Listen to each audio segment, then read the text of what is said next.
السلام عليكم اخواتي، مرحبا بكم معايا في قناه شيوه سعيده اغزال. معايا جديد في فيديو جديد من المطبخ المغربي الوجدي. كنوجد معكم وصفه تقنته تربيه لطلب بعض المتتبعات الغاليات. تقنته كنوجدوها بمناسبه المولد النبوي الشريف او العقيقه. نبداو على بركه الله ان شاء الله. بسم الله. غادي نجيبو واحد الكوكوط او طنجره تكون غليظه شويه تشد السخونيه. غادي نوجدو فيها ايطرو ديال الزيت مع كيلو ديال الدقيق كما كان النوع ديالو. ما غاديش نحتاجو حنا ديال الحلويات ولا انا غادي نحمروه. غادي نديرو الزيت يسخن مزيان، عاد غادي نضيفو له شويه كيلو ديال الدقيق مع معلقه ديال القرفه. غادي نحتاجو كذلك الزلافه ديال اللوز، غادي نسلقوها ونحمروها ونطحنوها. اختياريه، اللوز اختياري، الا بغيتي ديري اللوز ديري، ما ديريش بغيتي ديري غير الكاوكاو بوحدو ديري. ها هو انا عندي كاوكاو كذلك حمرته، غادي نطحنو حتى هو. عندي الزنجلان النص غادي نطحنو، النص غادي نخليه حب باش يبان. السكر على حساب الذوق اختياري. غادي هادو ما غاديش نديروهم دابا حتى نوجدوا التقنته ديالنا ونخليوها تبرد، عاد غادي نطحنوا هاد المسائل هادو ونوجدوهم. نوجدوا هادو على اتساع، نطحنوا الكاوكاو واللوز. اللوز عندي راه يتسلق.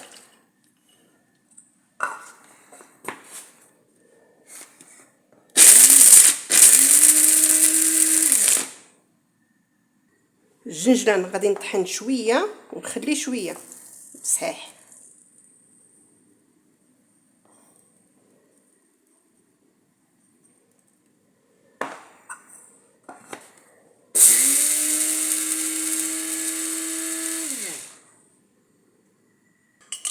من بعد ما سخن الزيت ديالنا غادي نصبوا الدقيق شويه بشويه. حدايو راسكم في اخواتي في هذه اللحظه، الزيت كيكون سخون. غادي تحيدوه من البوطه، لان لو كنديروا الدقيق البوطه شاعله غادي يطلع لكم يفيض. غادي نصبوا شويه، غادي نحتاجوا بزاف لهاد الملعقه الخشبيه. ها هي غادي يبان لكم بحال الدقيق اللي يتكور، لا احنا غير كنجمعوه.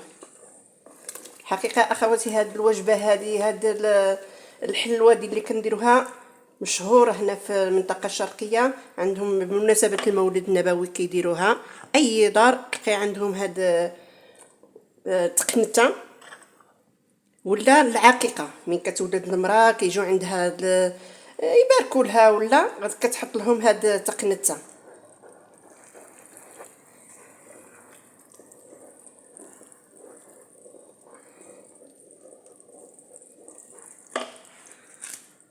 غادي نضيفو الدقيق كامل، نبقاو نحركو مزيان. هاد اللحظه اخواتي كيبان لكم قاصح، ولكن ملي غادي نشعلوا البوطه ليها وتبقى طيب شويه بشويه، البوطه تكون ناقصه شويه تكون متوسطه. ها هي نبقاو نحركوا فيها هاد اللحظه، نديروها في البوطه وما نوقفوش على التحرك باش ما تحرقناش. اول حاجه الا تحرقت صافي التقنته ديالنا غادي تحرق، غادي تجينا مره.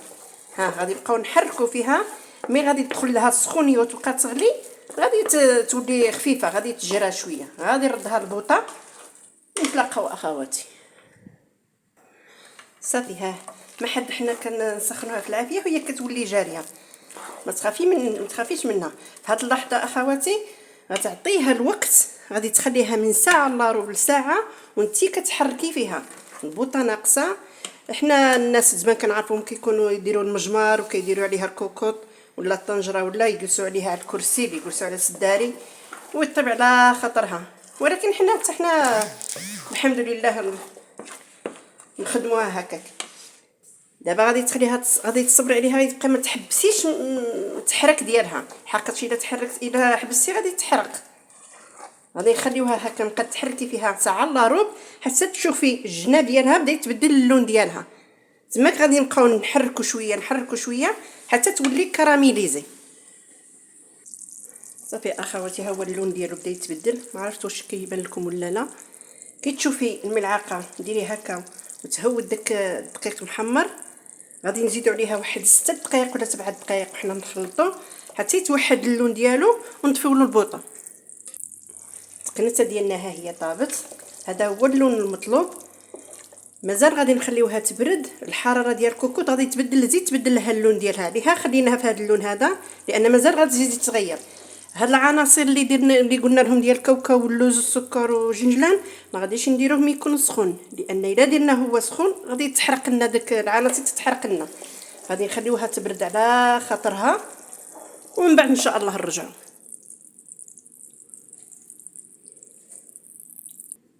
من بعد ما بردت لنا التقنيته ديالنا هي، خليتها انا حتى تدفى شويه، درتها في هذه الطنجره باش تبرد شويه.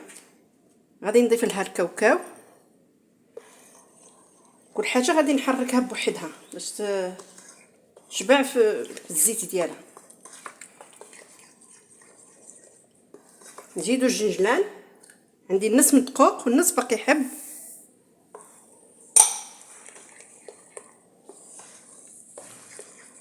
نتمنى اخواتي ما نكونش ثقيله عليكم ونكون خفيفه على قلوبكم، وما تنساوناش الله يرضى عليكم باللايكات وبالكومونتيرات ديالكم الزينه. واللي مازال ما دخلتش عندي مرحبا بها، دخلت ابونا ولكم الشكر.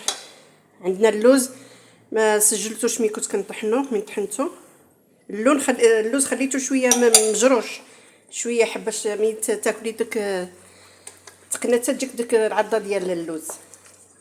طبعا السكر على حساب الذوق، من الاحسن ما تكثروش السكر، لان حنا كناكلوه هنا في وجده كياكلوه بالتمر وكياكلوه ثاني مع اتاي في الوجبات، يعني في السبوع في العقيقه ولا في المولد كيكون حلو، يعني ما تكثريش من الحلاوه، اصلا ما خصناش نكثروا الحلاوه بزاف. غادي نخلطوا هاد العناصر كامله ونوجدوه في طبق التقديم. تقنيه الوجديه ديالنا ها هي واجده، بردت عاد درت هذيك العناصر. حنا كناكلوها هنا في وجده اما بمعلقه ولا بالتمر، كنغرفوها هكا بالتمر وكناكلوها. نتمنى الوصفه ديالي اليوم تعجبكم اخواتي، وما تنساوناش الله يرضى عليكم، وشكرا لكم. شهيه طيبه.